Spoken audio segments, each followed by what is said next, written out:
So there's a misconception that if you're single, you are incomplete, perhaps damaged, salvaged, and you won't be happy until you find your one. And that is not true. That is bullshit. It is a message that has been fed to us by media and advertising. The truth is, when you're single, you have the richest soil for growth. That's why I created this podcast. And unlike other podcasts, this one is host-driven, not guest-driven.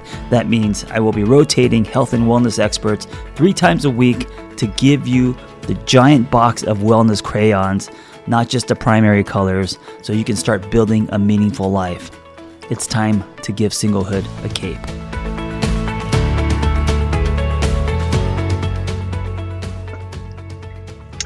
Hi, MC. Hi, Paul. How are you? I'm great. How are you? Good morning. I'm good. Just so the listeners know, MC is my new bestest friend in the dark world of talking about our stuff. MC was one of the instructors, facilitators, teachers for my Lumia days in Essentials and talking about trauma. And this is a topic that is extremely near and dear to me. And considering my own experiences and where I want to work with other people as a coach. And MC has been a fantastic resource and somebody that I am honored to, in the few conversations we have, to have a little apprentice experience. And thank you. MC, your bona fides. Tell people what I already know. Yes. I am a Ph.D. trauma researcher, professor, and life coach. And I am in the space of trauma. So I've been researching trauma since 2009.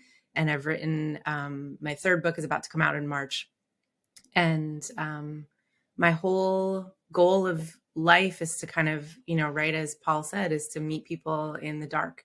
At my first teaching job, they nicknamed me Dr. Sunshine because I was studying grief, mourning, and then trauma. And then, they were like, what's next? So that's a perfect intro. And I'm just a guy, former corporate creative who had a tremendously visible fall from grace 5 years ago and worked my way back through various modalities, of which coaching was a significant part of that, therapy, plant medicine, delivered cold exposure, a whole bunch of things that brought me to the point where I am today that I'm very proud to say is in the company of people like MC and John Kim. So we're going to talk about, and staying in line with John's book, Single on Purpose, Mm-hmm. how you bring our darker angels, our deep dark, our trauma to a new relationship. How do you introduce that? And MC, I'll leave it to you. But we were also going to do an icebreaker too. We're just going to jump into the academic stuff and talking about this. And it looked like you had one loaded for me. I did. Oh, okay.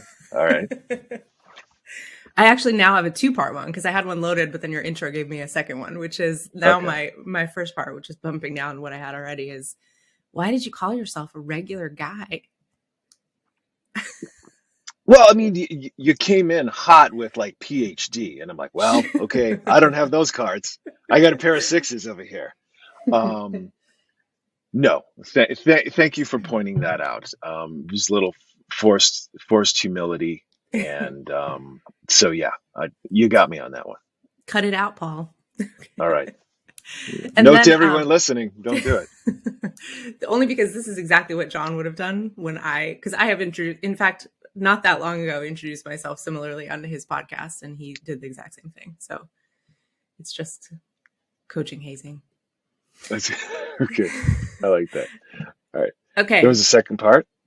Second part. When you say bringing your darker angels to relationships, you have something in mind for you. What do you mean? Let's go to the deep dark. When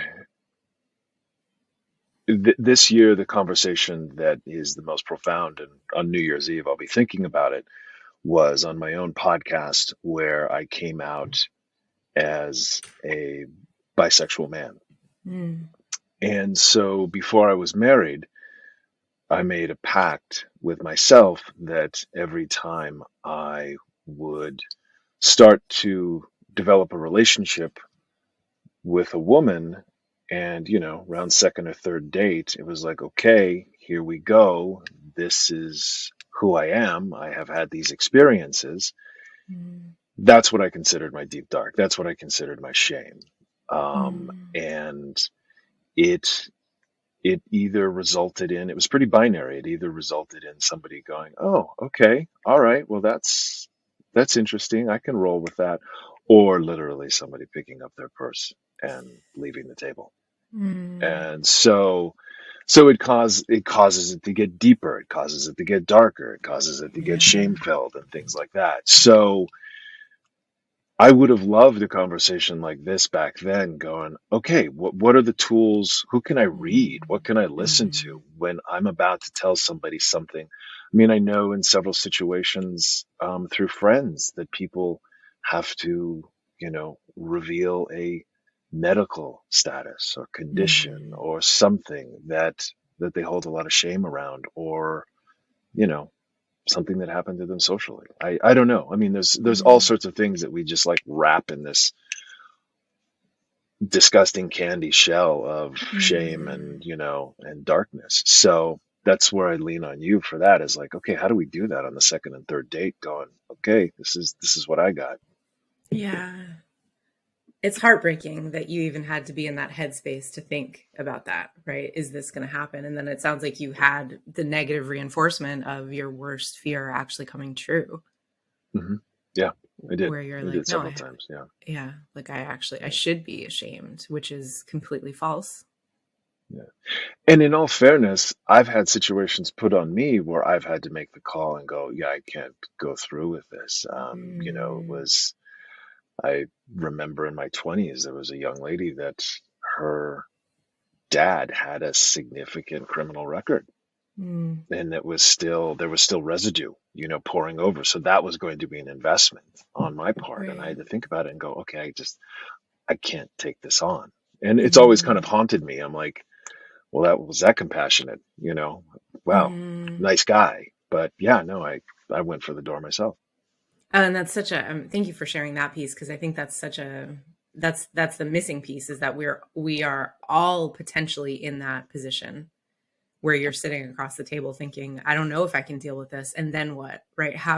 Is there a compassionate way to, express that, to draw that boundary without shaming the other person, you know? Yeah. And I Yeah. believe there is, but if we don't talk about it, then we can't get there. What is the way that you, slide that cocktail napkin across the table I and mean, bring it out? I mean, there's no hard fast rules. There's nothing. It's just based on each situation. yeah. So, I mean, I think, sometimes I worry about in the current sort of minefield of culture that we're living in right now. It's helpful to remind ourselves that it's okay to have preferences and lines. You don't Hmm. have to stay with somebody if you're uncomfortable with something that's not going to, that is not going to work for you. So in your situation, you're going to encounter people that are not comfortable being in a relationship with someone who's bisexual. And that doesn't necessarily mean that they should like push against that and conquer it, right? Yeah. But they can handle it with care. And the same in the situation with, the woman that you mentioned, where you're like, wow, this is kind of a deal breaker. This goes against my values. Um, how can I push against this in a way that doesn't shame her? Yeah. And I mean, the rocks lying out in the horizon on that, if you try to muscle through it, is Mhm. Right. resentment Right. and contempt Exactly. and all that Right. stuff that they Hmm. put you in this spot. Mm. Um, so it's not even a fact of, it's really self-examination. It's like, what are you, Yep. like you said, what are your lines? Right. And how do you And even, communicate them without making the other person feel like their thing is in a disgusting candy shell, as you said? yeah. I- And you also may not even know your lines until you're forced to step up to them Yeah. too, right? Right. Yeah. Right. Right. And I Yeah. imagine that was probably the case with with the woman you mentioned, right? You probably had Yeah, never thought of that. I'd never thought about it. I'd never even, even the crimes that were involved were criminal crimes. They weren't Mhm. sex related. They weren't anything that had shame. It was just like, white collar crime. And I'm like, Mhm. wow, okay, never thought I'd be here, sitting across, and this young lady, man, what a burden she carries. And the immediate response was compassion. Like I wanted to hold her and say, oh my God, I'm so Mhm. sorry that you have to deal with this every day. But and then my head went, can I do this 365 Right, for an indeterminate amount of time right, going right, forward? It's like that. right. Yeah, that's why I tapped out. And so I think like when the image that comes to mind is like this, can I dance with this thing, this unexpected thing that just got put onto the table? Can I dance with it? Hmm. And if not, then how can I tap out in a way that allows the other person their dignity, Yeah, right? Like putting it that's into, yeah, yeah, go ahead. no, no, no. That's a beautiful way of putting it. Is like, that's how you can show compassionate, is to Yeah. respect that person's dignity and try to be as upfront and Hmm. honest as possible. And Because I we're bet forced you, into. go No, ahead. I'm sorry. Please go ahead. No, I was just going to say, I bet, even knowing you just a little bit that I do, that you didn't pick up your purse and walk away, right? That you Yeah, handled it with, even though I can sense like a little shame around it, that you handled it with grace. yeah. She may, God forbid, she's listening to this and may have a different take on the whole thing. But Right, right. yeah, and I think that social media makes it right. It wasn't the case back then, Hmm. but I think now we see these acts of unbelievable charity and compassion. And the first thing that comes to mind is the dad who would go, that would be in marathons with the son in the Yes. stroller, who I think had MS, In and I in mean, it's, Boston. Yes, I can't yeah. remember his name, but yep, yep. So you see that and you're like, well, geez, I mean, what's wrong with me? Why can't I step up to the Mm-hmm. plate and, show that kind of, you know, and there's a lot of, there's a lot of peer pressure to be the better person Mm-hmm. now. Mm-hmm. And I think it's super important to distinguish between, Hoyt is their name. Distinguish between when you're going above and beyond simply to be the virtuous person, and when you're going above and beyond from a place of love, right? Because there are Yeah. these stories in relationships where folks are really do have to grapple with something that they would have previously said was a deal breaker, and they decide to do the marathon thing, right? To go above and Yeah. beyond, but from a place of love, not from a place of, I'm gonna, oh goody, I'm gonna be able to put this on social media and look like the good guy, you know? Yeah. So the takeaway is to treat the person with dignity, come in with Mhm. compassion, and know your red lines, Mhm, mhm. and be And able to dance with them, I think, end like, in. because we can all like come up with our lists. We love to do this. This is what I need in a relationship. This is what I won't take in a relationship.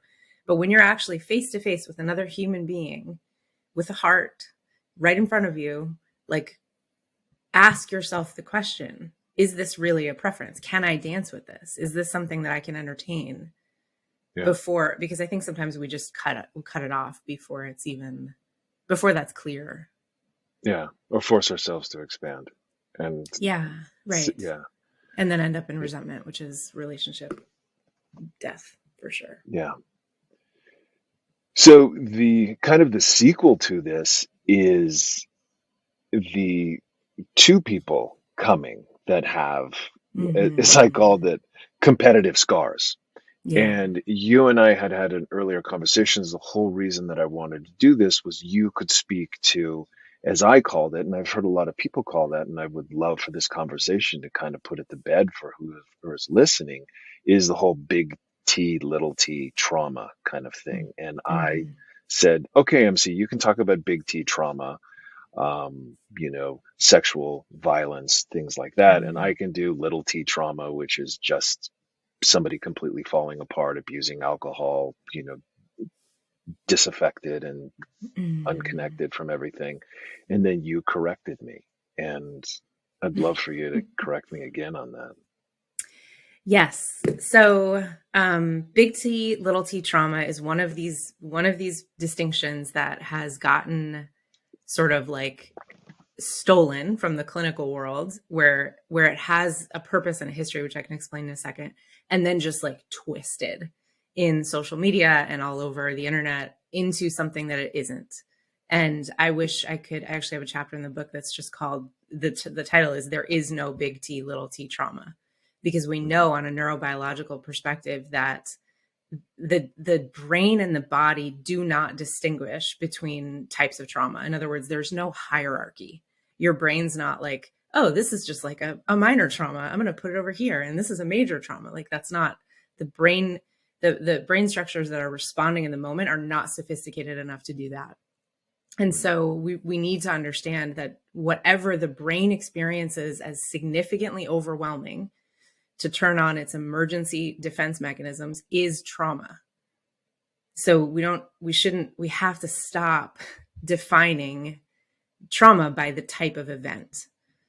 So all that's over here. Oh, go ahead. Yeah. No, and I was just going to say, I think you put it in one of your recent posts that those reactions are based in strength. Yes. It's not based in weakness. It's your body, throwing up this defense mechanism to protect the suit of armor, neurologically to protect you.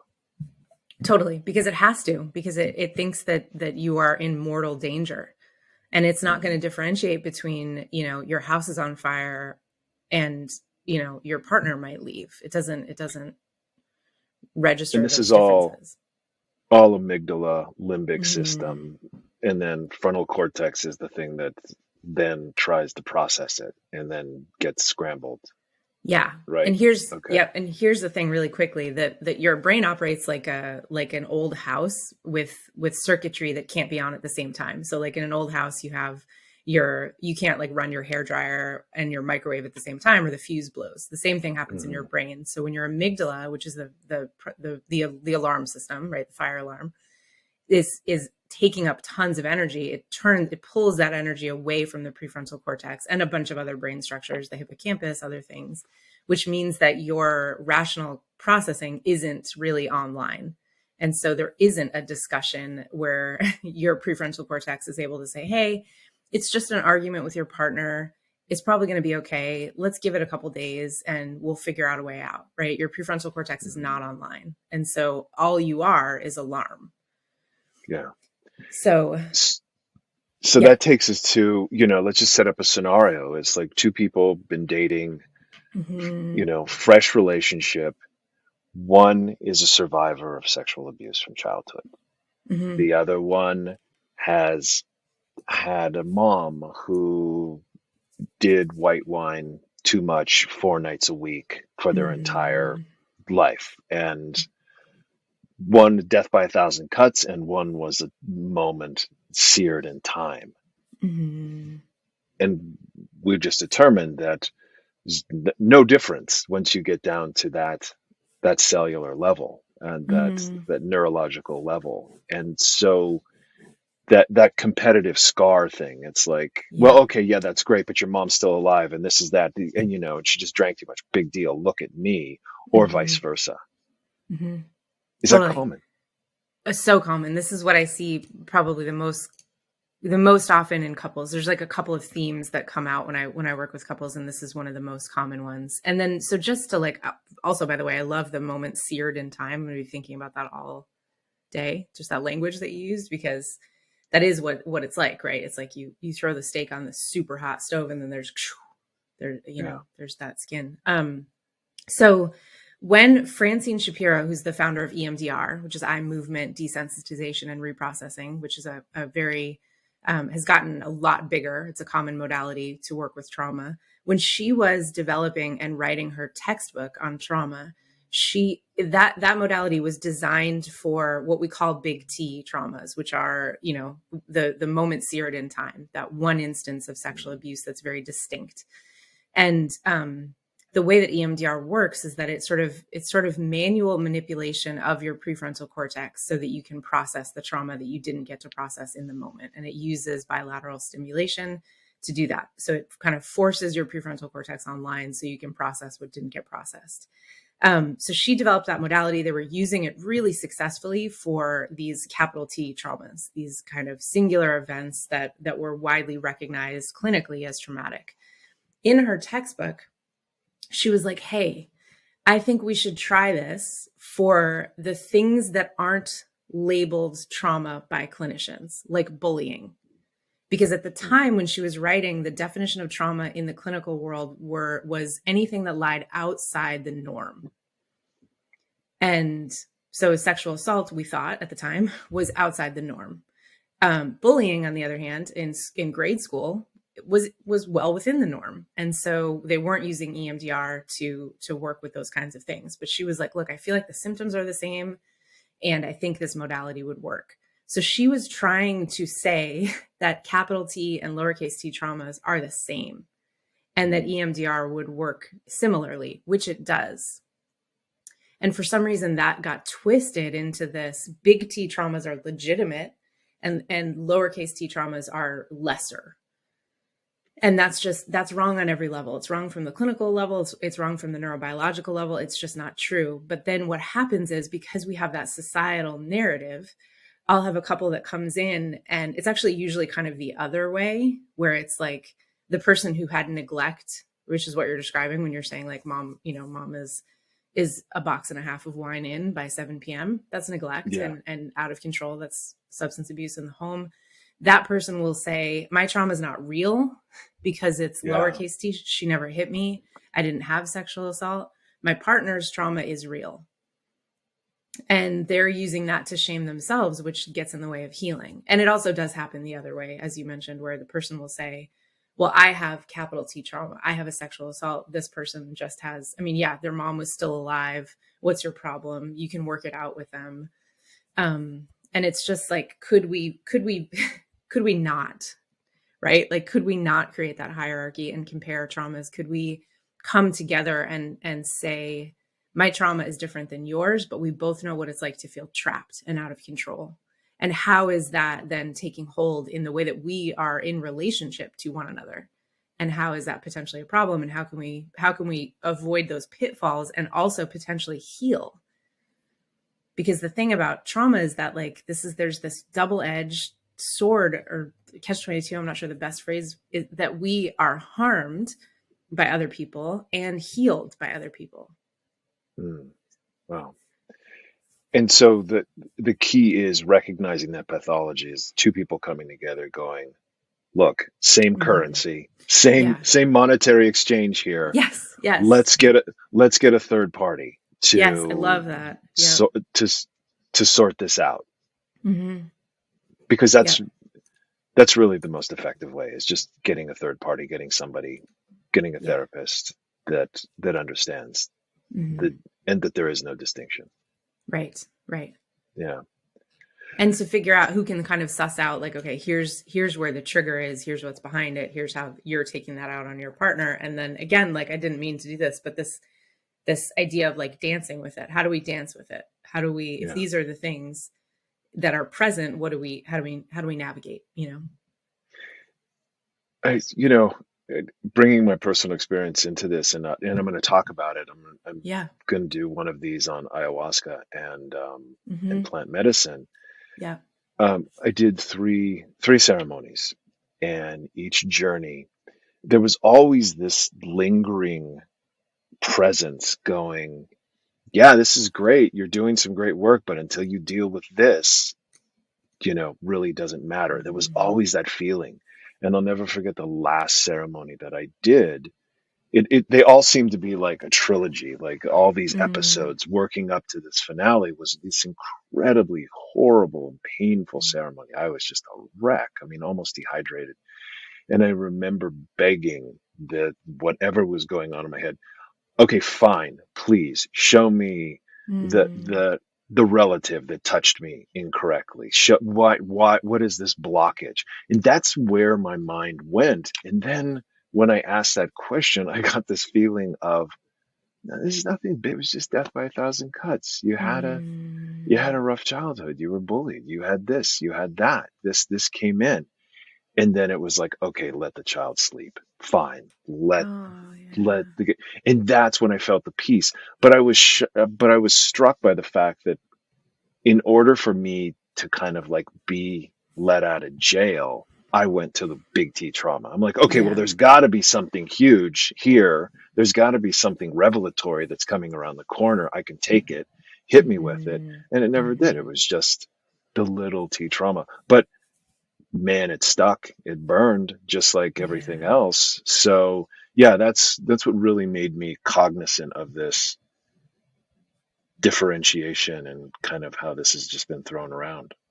I'm so glad you are sharing that story because I've had so many clients kind of similarly, not so many clients. I've had a handful of clients have kind of a rough go with plant medicine because they're going into it with that framework Yeah. of I have to find, we have this like misconception that we've got to go digging for what was the big legitimate thing that made me broken.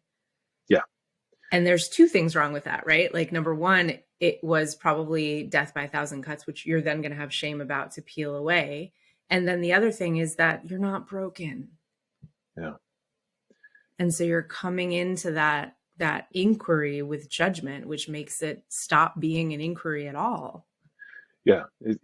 I call it this aspirational bias. It's like, Yeah. okay, I'm going to do this. Let's go this. I'm electing to go to the deep dark. So show me. Right. And then you read, and then there's all these anecdotal stories of people coming out the other side. Like, oh my God, Mm-hmm. they sat in their own sick for 2 days and then came out reborn, which is Mm-hmm. purely apocryphal and almost mythological because the work begins with integration after Yes. the Yes. ceremony. Yes. So it has nothing to do with the plant medicine other than the fact that that is just a facilitator and just kind of the communal Mm. experience. But man, did your balls get busted, week 2 on a subway or in a commute to work where it comes Mm-hmm. back and you're like, okay, I need to work through this. And that's where you need somebody who specializes in plant medicine integration. Yes. Yes. Yeah. Yes.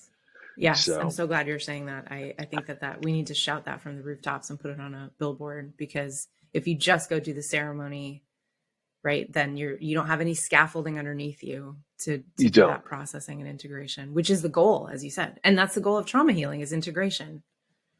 Yeah, it's not just one therapy. It's not just a Tuesday at 3 p.m. with your therapist and then you're okay. Right. Yeah, Right. it's the Right. Right. stuff after Right. that.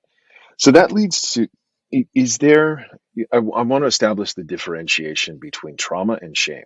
Are they two different Yeah. things? Do they get conflated?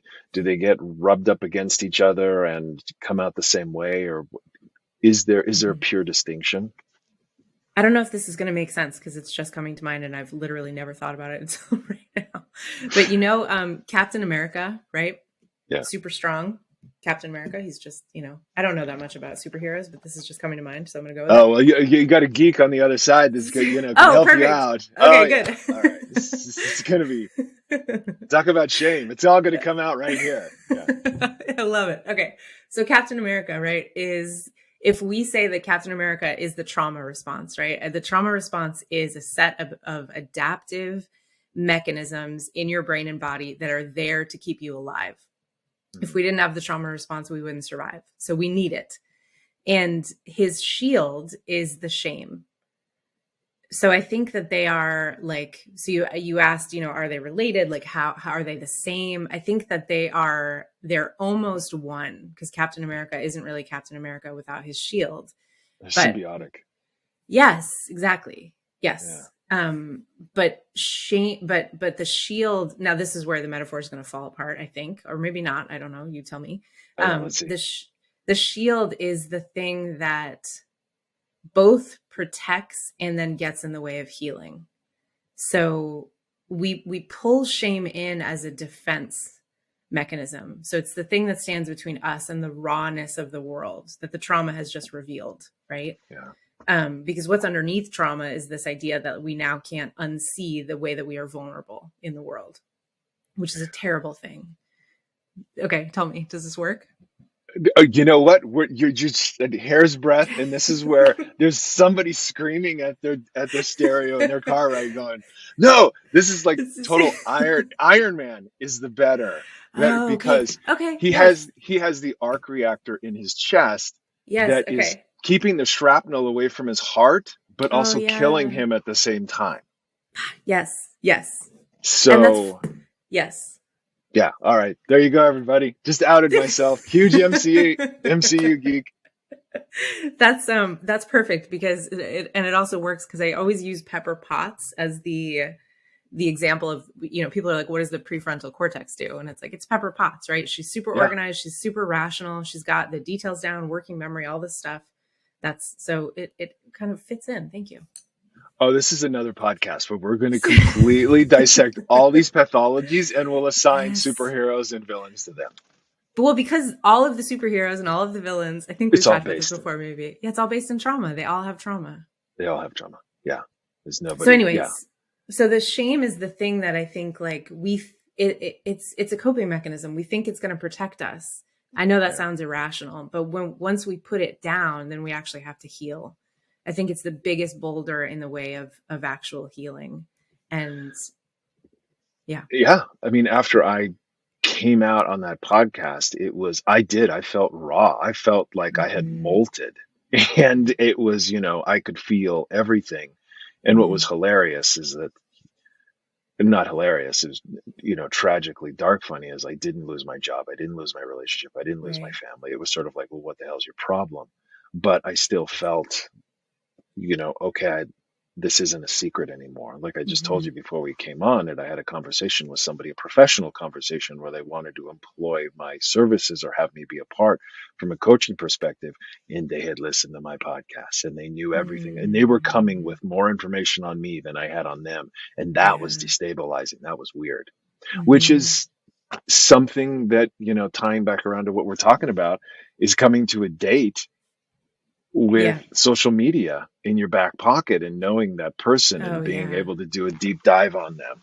Mm-hmm. And that's another component to all this.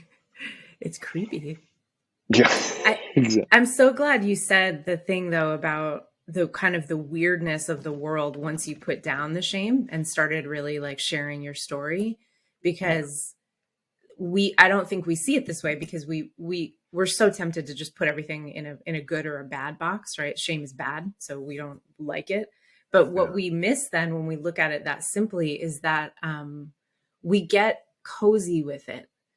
And when we shake it off, it's uncomfortable. Like you've spent your whole life expecting the world to react negatively and to tell you that you are bad because of who you love.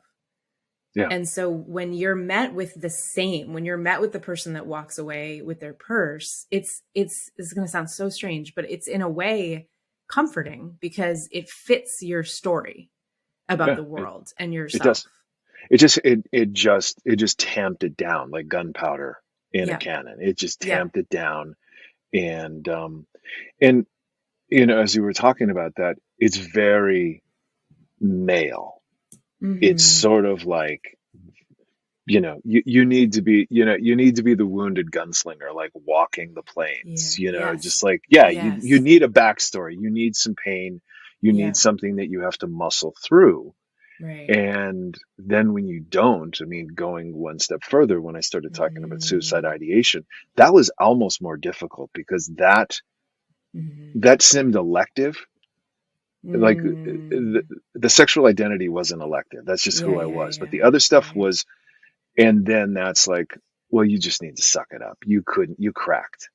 And, and all the things that go like that. And I think that that's the male part. That's the 21st century male. Like, no, man, suck it up.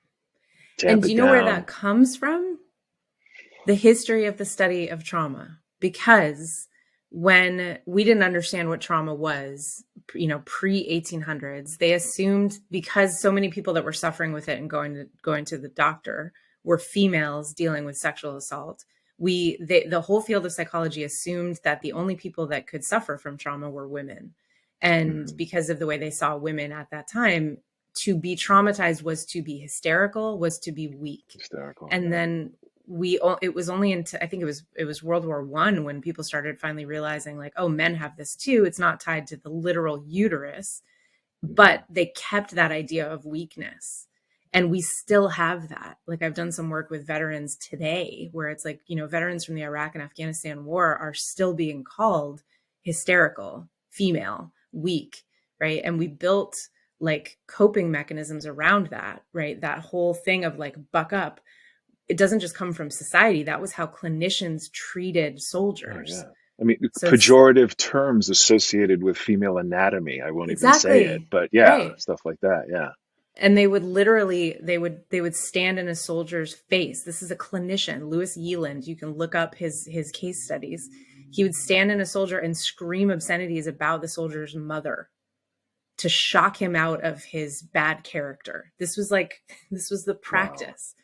And we haven't shaken that off. And so we assume, both male and female, we assume that if we are suffering from trauma, what we are suffering from is weakness of will.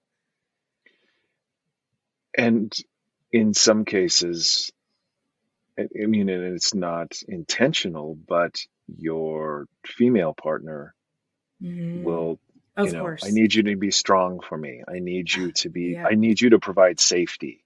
And it doesn't even have to be explicitly demanded. It can be implicit. And it's like, totally. Okay, all right. That's probably another one early on in a relationship where it's like, yeah, I'll just keep this in the closet. Nobody needs to know that I'm fighting this. Right, absolutely. Because I'm supposed to be the stoic, strong. This is how I will be attractive to this person. This will be how I garner their love and affection. Yeah, totally. And listen, like, it's not that we are all bad people. It's that we've grown up, we've come up in this system that views things in certain ways. And so we inherit and embody these beliefs that we don't ever think about critically. It's time to think critically, because we can undo that stuff. And we can think critically as a new couple or going into a relationship, where you're willing to go. Yep. And this thing of like, okay, so the question is like, how do you do this? How do you bring this into a relationship? Like, you're at the restaurant and you're like, okay, I've got this, let's pick a thing. What do we want to work with?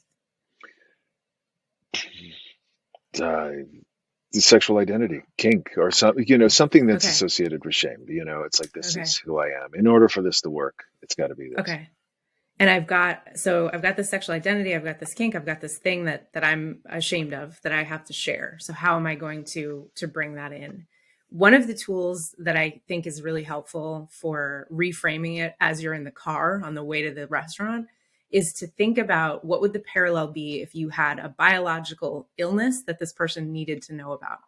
So for example, I have celiac disease, which just means I can't eat gluten. Not really a big deal. I don't control it. I came this way. It's in my genes. Like, it is what it is. I might be like a little nervous about sharing that on a first date. Like, because the person's going to say, hey, do you want to share this bread and cheese platter? Because he's a really hot baker. Right. Okay, perfect. Okay. He's a hot baker and he's like, I brought you this bread. I made it with love. I'm so excited for you to try it. And now I have to say, oh, I'm so sorry, I have celiac disease, right?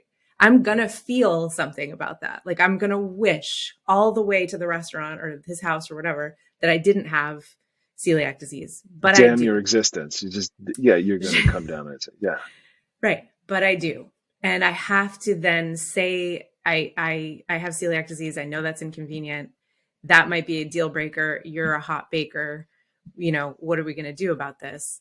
And I think like the important thing about that is that it's okay to feel feelings. It's okay to wish that you weren't that way a little bit, but it's a fact about you that shame doesn't make sense in the conversation. Like, I'm annoyed that I have celiac disease sometimes. And certainly in that case, I would be really inconvenienced by it because I also love bread, but I'm not going to be ashamed of who I am because I have celiac disease, right? Mm-hmm. We don't draw that parallel between the physical and the psychological, but I think that we should, because it helps us understand that it's scary and that some people might not react well, but that's on them. That's not about you. That hot baker might be like, you know what? Like, you're really great, but like, I don't really think I can be with someone that can't eat what I make. Yeah. Okay. That doesn't mean I have to now take apart my identity. It just means that what was true about me coming into the date is still true and that this isn't going to work. And the morning after that, you make sure that you continue with your Yes. journey. And that's where integration comes in. That's where a Yes. I call love to this. support Yes. goes. Mm-hmm. Okay, this blew up on the launch pad last night. I feel Mm-hmm. like shit. I need to talk to somebody. I need to work this out. That is Mm-hmm. essential on this whole thing. Yes. Yeah. Yeah. Yeah. And you go to your friends and you go to your therapist and you go to, because I think the other last piece is that when we're doing this stuff, when we're dancing with all of our darkness, we need support systems, not a singular support person, right? We heal in community, we heal with therapy.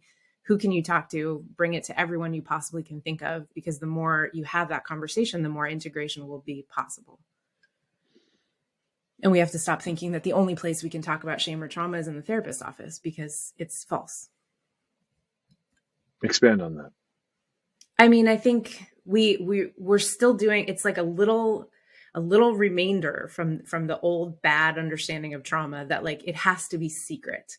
And the only place we can talk about it is in a dark room with our single therapist who will never say anything about it to anyone else. And I think we do a lot of like interesting cognitive work around that, like making it legitimate. Like, no, I'm just not trying to burden people. But what is true about healing is that it's an arc, it's a process, and we heal in 1,000 different ways, right? With people that know that we are trying to heal and people that we don't. You can have a healing interaction with the bus driver, right? You can have a healing interaction with your best friend or with someone in the supermarket who sees you crying in the ice cream aisle and says, "Hey, are you okay? You need anything?" Yeah.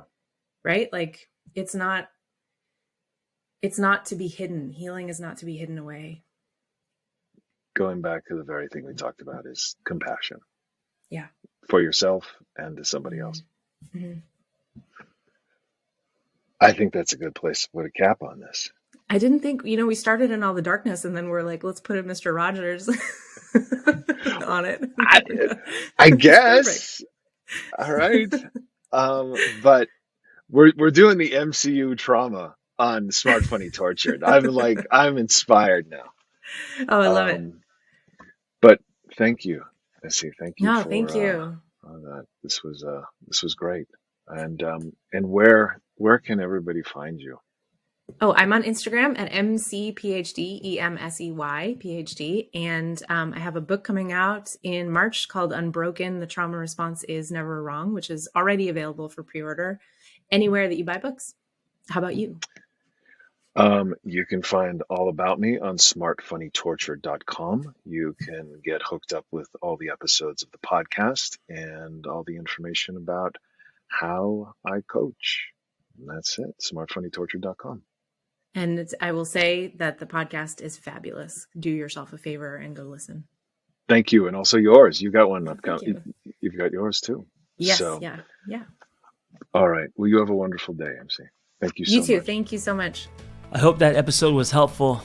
Hey, listen, if you want to share your singlehood journey, if you've gone somewhere and come back, if you have revelations and wisdom, please share your story. It's going to help other people. Nothing makes us feel more connected than hearing other people's stories. So just send me the audio of your story, and you could just record it directly from your phone and email it to theangrytherapist@gmail.com. Also, if you want our Single on Purpose newsletter, go to singleonpurpose.life. That's singleonpurpose.life. You will get tools and articles and other people's stories, and also Zoom links to private gathers. So if you want to join our community, go to singleonpurpose.life. Thank you for listening.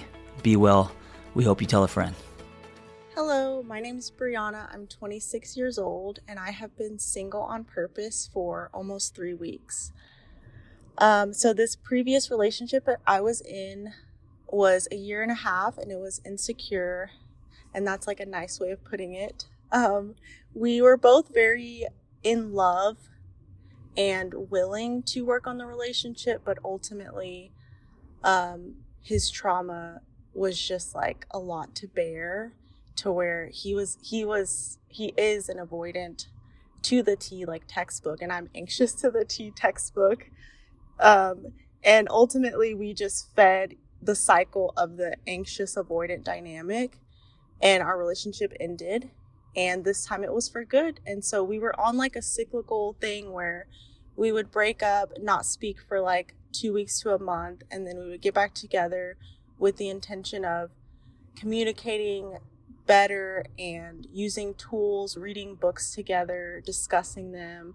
But as soon as like I would bring up anything that was any type of concern, it would turn into a big fight, and then he would blame me for majority of our disagreements, and then it would turn into a shit show, basically. So now, this last time, not this last time that we broke up, but the time before when we broke up, I read Single on Purpose. And so I was like, okay, I'm going to be single. And then he like reeled me back in. My inner child took over and was like, oh, he'll love me this time correctly. And, so I got back with him, and then it lasted for about 3 months, and then we broke up. But I always had, like, this last time I was like, okay, this is the last time that I'm going to be in this cycle with you. I don't want to continue to break up and get back together. Like, if we're going to be together, we should be together. And then it didn't work out. And so now this podcast has come at the perfect timing. I'm also going to reread Single on Purpose just to get a refresher. And I'm realizing during this time, and I realized it in the past before, I feel like the universe is like, okay, Brianna, you need to be single. You need to learn to be by yourself, because I've been in a relationship basically my entire life. So my first relationship was 14 to 18, so 4 years. And then we broke up. And then a couple months later, I met my other ex, and we dated from 18 to 25. And then we broke up in 2021. And then I met this current ex-partner 2 weeks later. Like, I wasted no time. And it was just, when I look back on it, a lot of love bombing, moving really fast. I was like so googly eye in love with him. And then it just went downhill from there. So the universe is just sitting there like, okay, like, are you ready to actually face these inner child issues, or are you going to keep repeating the same cycle? So I want the cycle to end here. I want to break generational curses, and I'm committed to doing that now. Like, I feel it's a work in progress, but I feel so much more in tune with myself. And I'm at a point where I would rather be alone than be with someone who doesn't honor my growth and honor my intuition and respect what I have to say. And so, I have about 6 more months left of nursing school. After that, I would like to move to Arizona. My soul has been telling me to go to Arizona for about 5 years now. And I just want to do things for myself this time. I feel like I've been trying to contort myself to fit into a man's life since I was 14. And before that, because I have had a past of, daddy issues, as they say. I don't really know if I like that term, but daddy issues. And so I'm tired of bending myself to fit into a man's life. Like, now I want to do things on my own terms. And one of those things is finding a nursing job in Arizona, and then work on getting my postpartum doula certification and just doing things for myself. So I'm excited to see what happens. And I thank you so much, you and Vanessa, so much for one, dropping this podcast, and also dropping y'all's book. I'm in the middle of it. I love it already. And I love how you said in the previous episode of this podcast that you're like, well, I better get to work so that I'm at the best version of myself for my future partner. And so that's what I'm doing. I know that one day I will find my partner, and we will both be willing and respectful, and it will click. And but for now, I'm not ready for that. It's time for me to date myself. And so, thank you so much. And thank you for listening.